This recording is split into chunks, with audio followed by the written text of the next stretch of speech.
Hey everybody, Ryan McCaffrey with IGN, joined by fellow IGNer Hey, buddy. John Ryan. Hi there. Hi. Homefront: The Revolution is a major first-person shooter that is on the way very soon. For sure. If you played the first one, you'll know that it is a bizarre alternate future timeline wherein North Korea conquers America. Yes. Yeah, I reviewed the first game, and the first Yeah. game is widely criticized, I think a little bit unfairly. So Yeah. the first game, it had a lot of great ideas in it. Single-player game was It was wanting. It had really great That's ideas. a generous way to and put it. I'd say I disagree. I think the first game, it was really short. Right. It was But- 3 hours long. But I what finished was it in there, one sitting. I really enjoyed. Yes, I agree with you completely. And I feel like, so what we're looking at here is one of the very early story missions in the game. You've basically just been recruited by the Resistance. You're talking to this guy, Parrish, who's sort of the interim leader because the main guy who's running the show can't be found. And they're basically like, we're bringing you on board, we're going to give you guns and stuff, and you're going to go help take back America. Yeah. And so it's very much a continuation of the first game in spirit, not necessarily a direct sequel. Yeah, totally different developer. Unfortunately, the original developer has Yeah. since closed down. Different publisher now. This game's been through hell, man. And back. Yeah. Honestly, I mean, I sat down with it for about 90 minutes to 2 hours the other day, and I had a lot of fun with it, I gotta say, and like to know the journey that they've been on to get from A to B to now C, Yeah.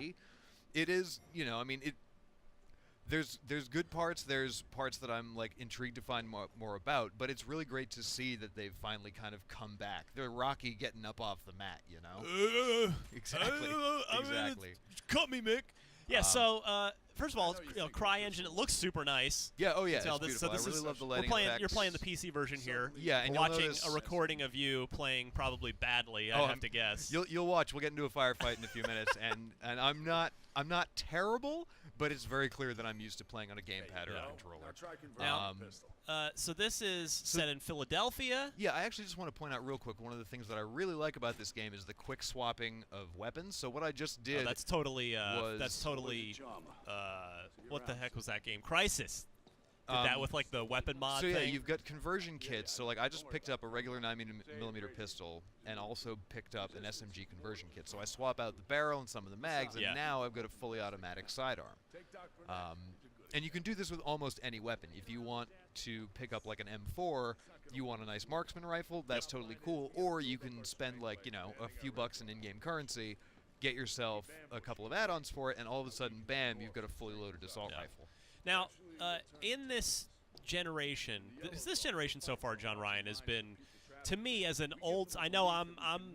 The kids are ready to put me out to pasture. I'm old. I'm 35. We're gonna old yeller you Right. out So. in the backyard. No, Ma, he's my editor. I'll do it. That'll be me in about 2 yeah. years. So I have really always prefer a good single-player shooter. It can be a great multiplayer game. I still love Halo to death. Oh, for sure. And lots of stuff, but first-person shooters that have great single players, especially this generation, have been really hard to come by. Yeah, and I think that, obviously And that's I've what this only is built played- around. Yeah, I've only played a small portion of this game, and when I asked, I was told that it would be probably at least 30 hours. What? Right? Really? Well, so you'll see outta you'll here. see in a little bit once we get out into the open world. And that's the thing is, like, what I didn't really realize when I played the beta a couple of months ago is that this very much is an open world game. Which hopefully, once we see final builds, will actually, pay off for us in a good way. Yeah. Because I like the idea of it. Basically, it's sort of it's similar to what you've seen in other games, like Assassin's Creed or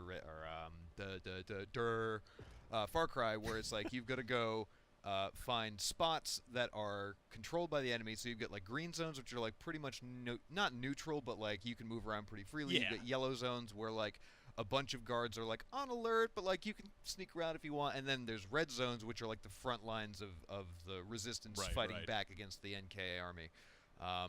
And so you essentially have to go around to all those different areas, and depending on how severely occupied they are, you've got to complete various objectives, like hacking into a radio broadcast so that you can send out anti-NK propaganda. Yeah. Or taking over key structural points so that you can provide infrastructure to the population that's still there. And basically, what are you doing? Get out of this. I gotta. Come on. Get back to the game, John I'm Ryan. working on it. I'm sorry. Jeez. All right. I gotta put in my heretical PC controls. My goodness. So you've got to go around and complete these objectives, and once you complete these objectives, you'll be able to basically incite a full-scale revolution from all of the population.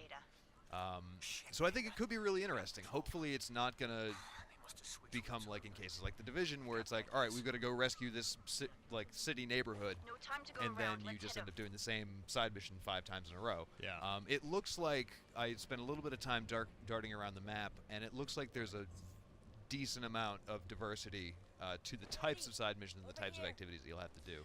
Yeah, I'll tell you an interesting story that's just as in the weird thing of sometimes our jobs are very interesting in a strange way. This game was first revealed at a pre-E3 judges event 2 years ago, which I was at. I played the vertical slice of this. And how was that? Before all the Crytek publisher shenanigans. Right. And what's very interesting is it's definitely retained much of the same spirit. It's still Philadelphia, it's still the same. But the slice I played, what I remember most about it was stunning. It was probably the most impressive I've ever seen the CryEngine. In particular. Oh, this is great. I'm sorry, I hate to cut you off. I do want to point out this one section here. This is a function that they've added in. Obviously, they've added almost everything in the game in since the last one, but this is really cool. So, like around the city in certain locations, you'll find spots like this that are designed. This is going to be good. To boop, dump explosives. Piles of bricks and stuff all over your enemies, so you can very easily. Oh, that's cool. I like that. So you can lay traps all over the place. Like if you, one of the great things is when you're running around exploring the open world. Like if you see a convoy rolling your way, and you just kind of freak out because you don't really know what to do when you've got 6 APCs and like 12 dudes coming at you, and it's literally just you on your own 2 feet. You can either try and find a different way around and risk running into them again, or you can backtrack and try and find one of those ambush points. Yeah. Which makes Molotovs. Really never go wrong there. Never. I will say I love the fire and lighting effects. It looks real nice. But so it's really cool to see, especially when you're able to recruit other Resistance members to fight with you, how you can set and then spring those traps for the rest of the NK. I think that's going to be super cool. Hopefully it's something that's a little bit more widespread than just the slice that we've checked out today. Yeah, I really like this game on paper, and I want it to be good. Me too. When it comes out. I haven't. I haven't played it yet. This is me watching you play is the close. I didn't have time. Oh, bummer. Plus, yeah, the beta was the co-op multiplayer thing, but which is the campaign, I believe, right? No. So that is thank you for correcting me. That is a different mode. That is, I believe it's called either Resistance mode or I forget what the name of it was. But it's co-op based, right? It's not co-op based. It's similar to the open world-ish story missions. Yeah. But it's you 4 friends, and you essentially just have to undertake. You and 3 friends. You and 3 friends. You and 3 friends going on various missions together. Okay. So this is a little section of the map right here. If I pull back a little further, you can see that it's actually much, much bigger than that one tiny little slice.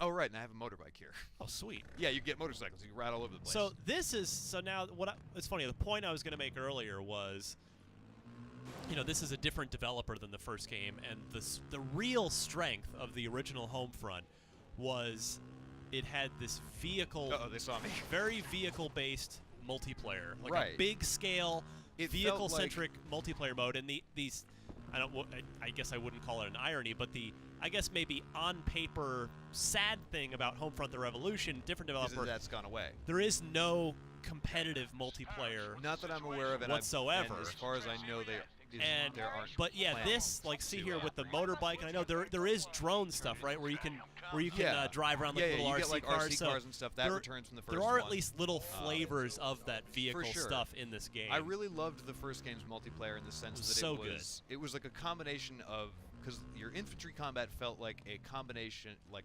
almost like Call of Duty, where it's very close quarters, very fast paced, but then you pulled back a little bit, and it felt somewhere between COD and like Battlefield. Yeah, it really wasn't as massive as Battlefield, but it was also not as close knit as. And Call the of first Duty. game, it was a while ago. I mean, I would almost make the argument that it was ahead of its time. For sure. The first Homefront.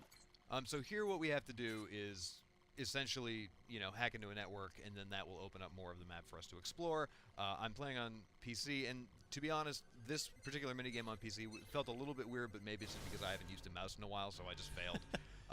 Damn it, John Ryan. I know. You had one job! I know.